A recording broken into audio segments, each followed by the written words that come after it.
Hi, my name is Alexa, and this is my week 2 recap for my no buy year, which I've called Buy No More 2024. So, first of all, week 2 of this year was a busier week at work for me. So, I had more to do at the symphony, and therefore less time and brain energy to be shopping and browsing and wanting things and finding things to want. So, in some ways, this week was quite easy. I did go out for a coffee with a friend before work one day, and it was $7, which is a little painful. But coffees and takeouts are not currently on my limited category for my no buy year, since they've not been categories of problematic spending previously. So the no buy is still intact, although there were a couple of moments where I was tested this week, which I'll get into later in this video.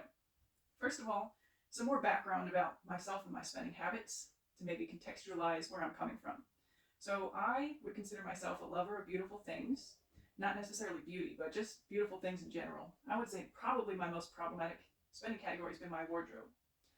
I have been greatly inspired by the other artist and YouTuber, Louise Poston, who also started her YouTube career with a no buy year and shared her thoughts on the experience and the spending and the wanting and the beautiful things. And if you are also somebody that's been inspired by her work, you might find a place here.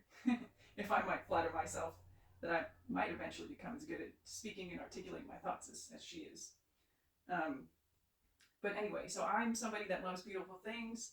I like to think that I value quality over quantity and artistic touches, thoughtful touches in the things that I buy and consume. Um, and it's given me a lot of thought about the price range of things that we buy and also aesthetics. So I did some little short content pieces about the price of things. I've also received some interesting comments about what range people are comfortable spending for various categories of items. And it's given me a lot of different thoughts, which I'm not sure I'm altogether ready to formulate into anything meaningful right now. But that's just what's been brewing in my mind this week. So, cost of things, value of things, aesthetics, what we see on social media, and how it's probably skewed our perception of what people spend on things. But yeah, anyway, more on that possibly later. I've also started watching the creator Kimberly Clark series on how to stop shopping.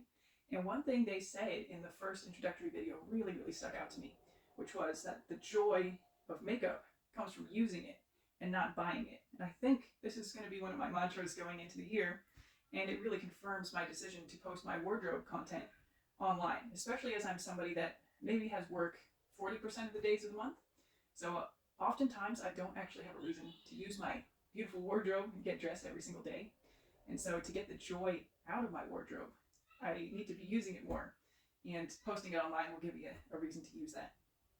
I also listened to a podcast this week where there was one point that stuck out to me, and it was that when women have a shopping problem or shop a lot and have multiples of certain things, like wardrobe pieces, makeup pieces, purses, shoes, it is more readily looked at by society as a shopping problem. And when men do this, so they have a collection of objects, it is called just that. It's called a collection. So if they have cars or if they have Lego models, or I mean, some men have watches and colognes and suits, it is viewed as a collection and not doesn't have as many negative connotations as being a shopaholic with a spending problem. It's having a consciously curated collection. So that was interesting to me. I definitely do have some collections in my wardrobe mainly, and probably my most notable one is my collection of Polene handbags. So I have shoes and various different, sweaters and pieces of clothing as well. But the one thing that I've been pretty brand loyal to and collected over the years is those Polene bags. So if you've been following my shorts content, you've probably noticed that already. Most of my bags are Polene. It's either my content has really either been wardrobe videos, purse videos with the Polenes, my budget tracker, and the little chats where I talk about my thoughts, current thoughts on consumerism, things I wanted to buy but didn't, and etc.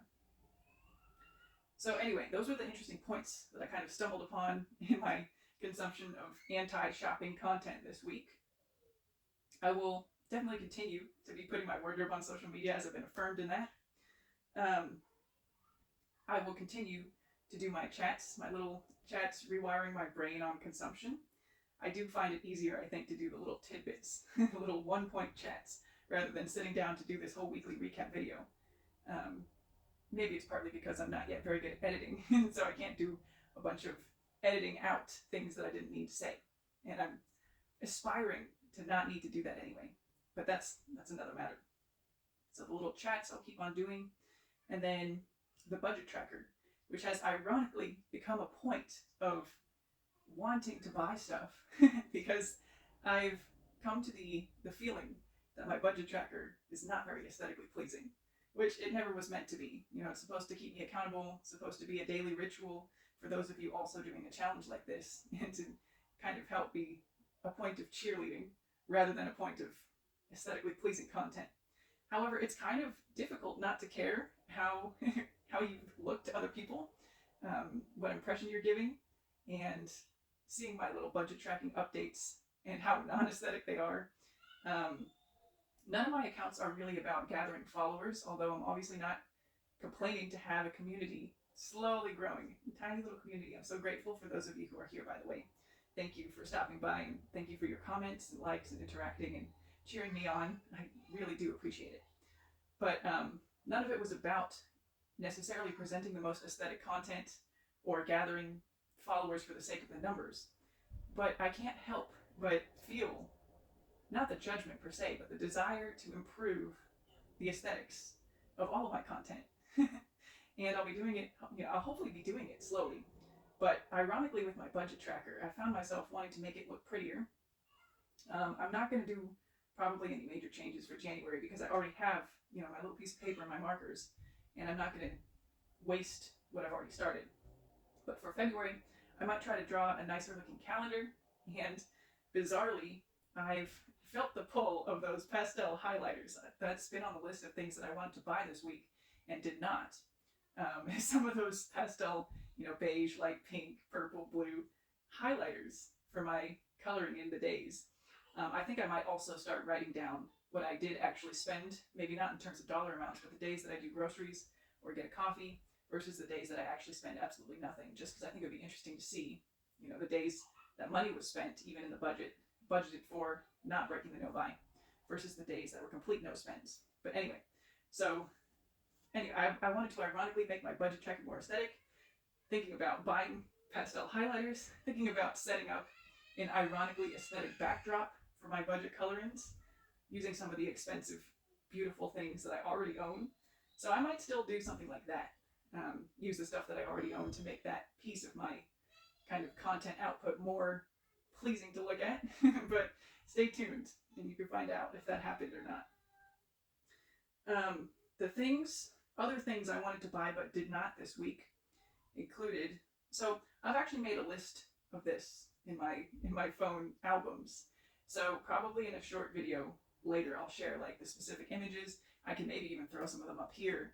There have been long-term things that I've thought about and kind of want on the back burner, but also am open to never buying because I don't feel the intense need. These are things like a really nice crew neck striped sweater. I have mixed feelings on stripes. So I have a striped shirt that I need to style a little bit more, I think, before making a final decision for next year's purchasing, obviously, on a striped sweater. A black shoulder bag is also on the back burner list of things that I kind of think that I want. And the Polene Umi is a contender. I actually have this waiting to be unboxed eventually in the clay or the gray taupey color. So I will definitely wait until that's been added to my wardrobe and been styled and used and see, the Polene price increase has put those particular bags new, possibly out of my price range, but that's another point.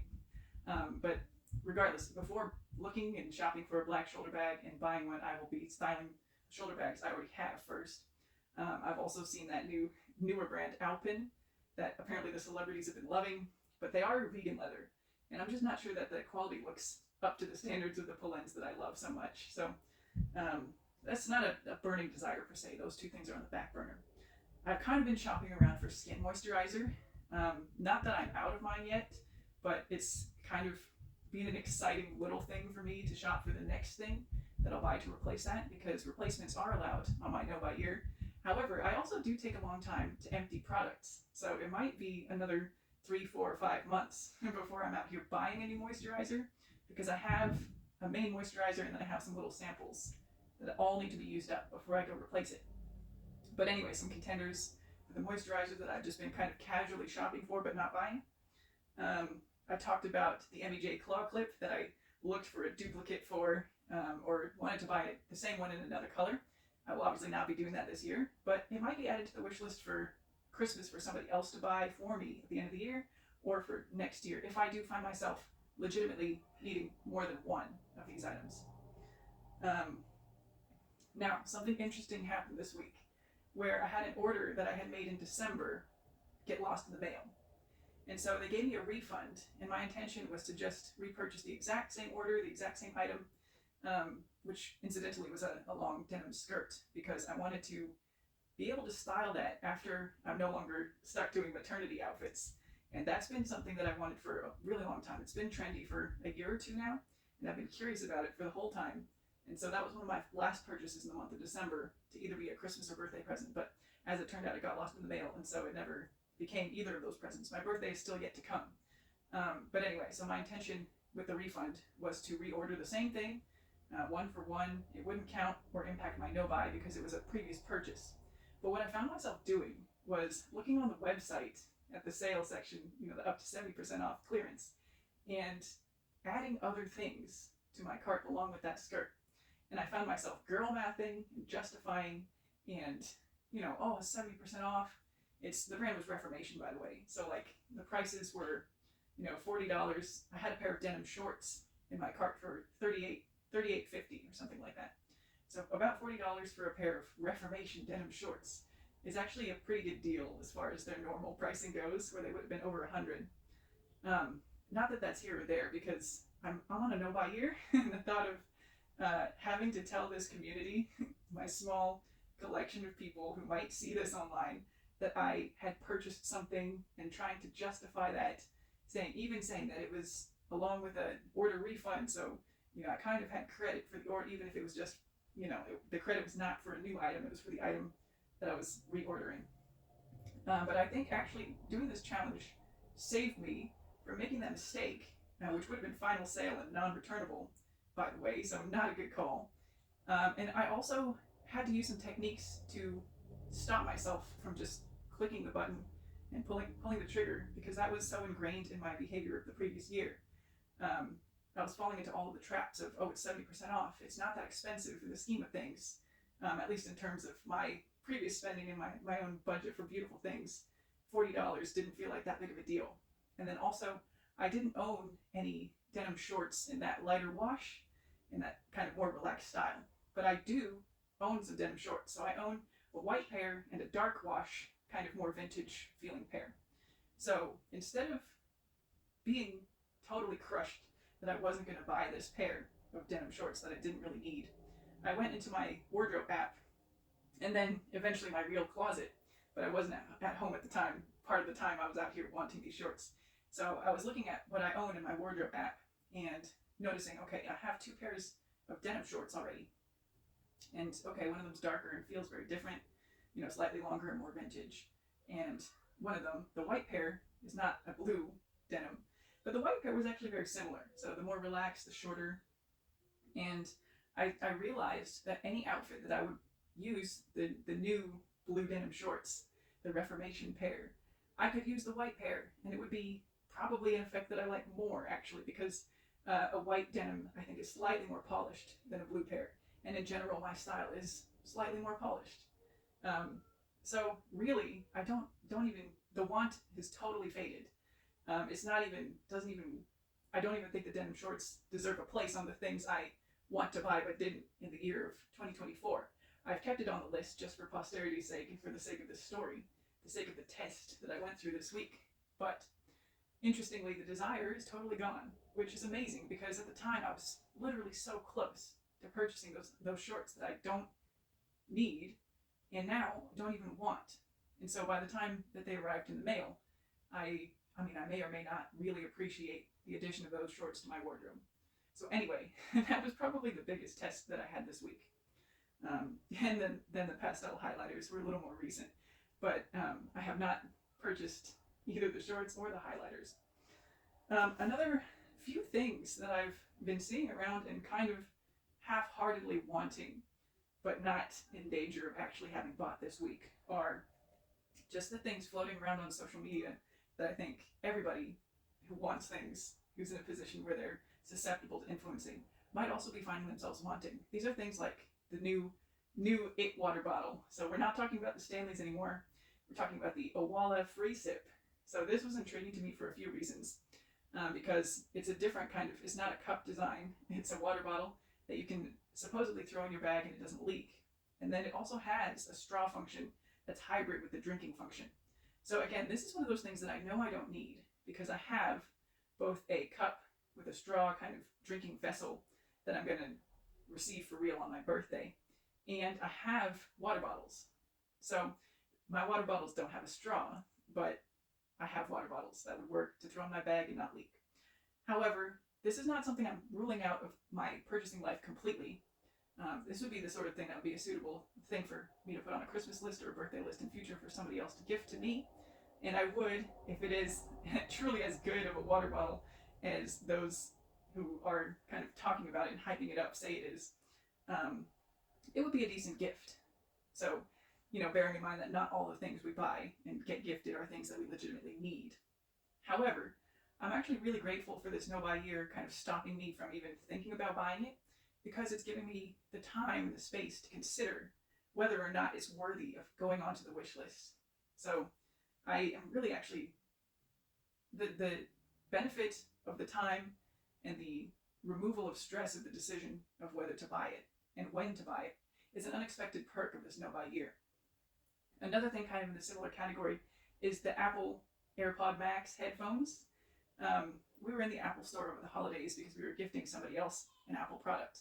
And so we were looking at these headphones, and previously I didn't have a desire for them, mainly because they're not really a functional piece for my life right now. Although, given my new little hobby here of making a YouTube video every now and then, and eventually editing it, again, sorry for those of you who are here in the early days, but the goal is eventually to be more edited and more aesthetic and more impactful with my content. The thought was maybe down the line I'll be in a position where these AirPod Max headphones will be fulfilling a legitimate need. So I don't know if it's worth wanting them, but they're kind of on the back burner list of things that maybe I'll want when I have a use for them. They are very sleek and beautiful. They were comfortable wearing them in the store.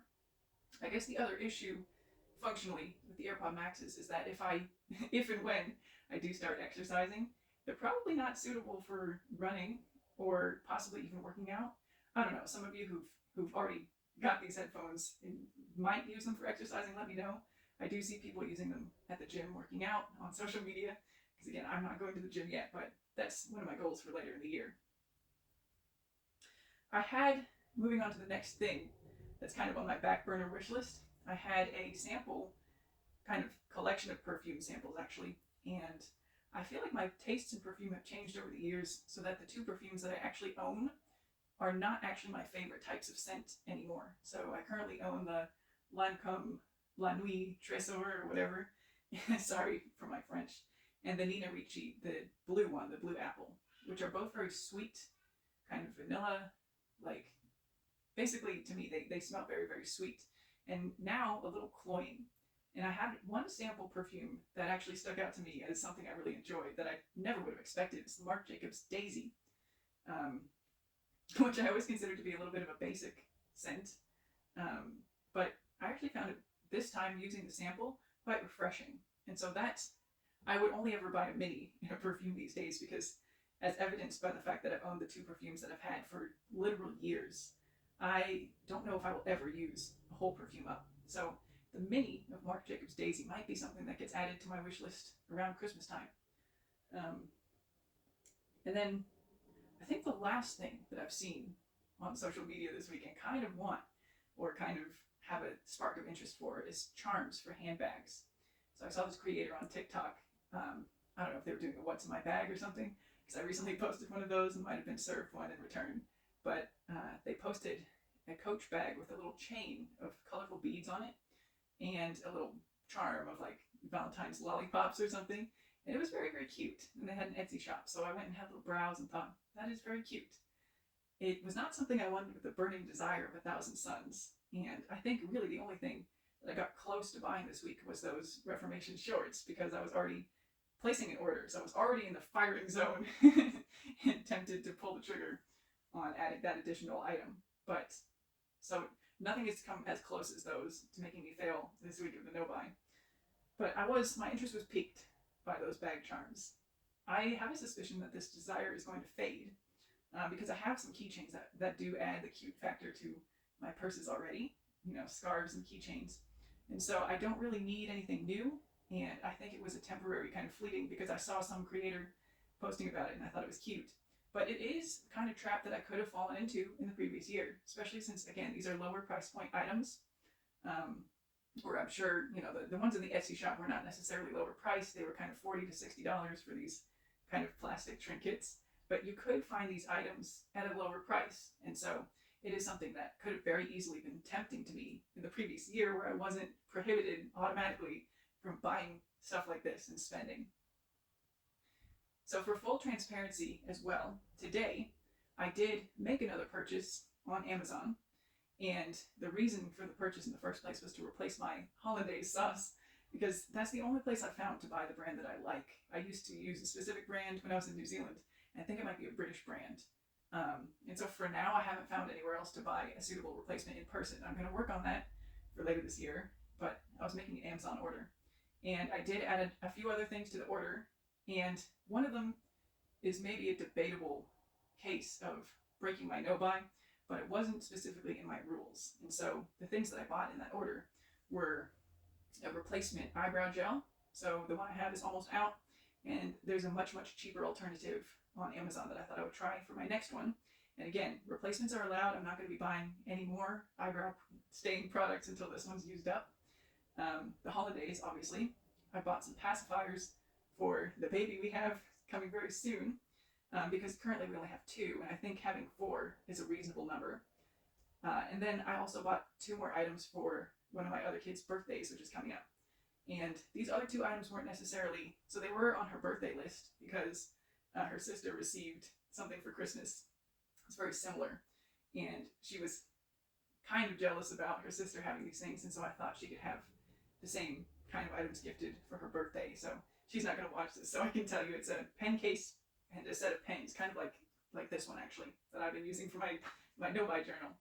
So I didn't necessarily plan to purchase all of those items on this day together. But again, like, part of our problem with Amazon is that we don't have Prime, and so we have to meet a $35 threshold to get shipping.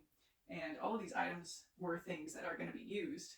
I don't know if you can ever argue that a birthday present is ever going to be a need or not, but I consider this not breaking my no-buy because these items that are questionable are not for me. And I'm still, even for me, I'm still celebrating gift-giving occasions. All of my own birthday presents have already been purchased. I've kind of talked about that too at various points. I probably will do a birthday haul. My birthday is at the end of January, which is good and bad. It might be helping me during this first month because I know there will be an influx of new things at the end of the month. And I also do think it's good that it's early in the year so that I can really work on doing the dopamine detox part of the no-buy for the rest of the year, with little maybe check-in occasions for Mother's Day, and then Christmas at the end of the year. And I think those are my kind of predetermined exceptions for the no-buy.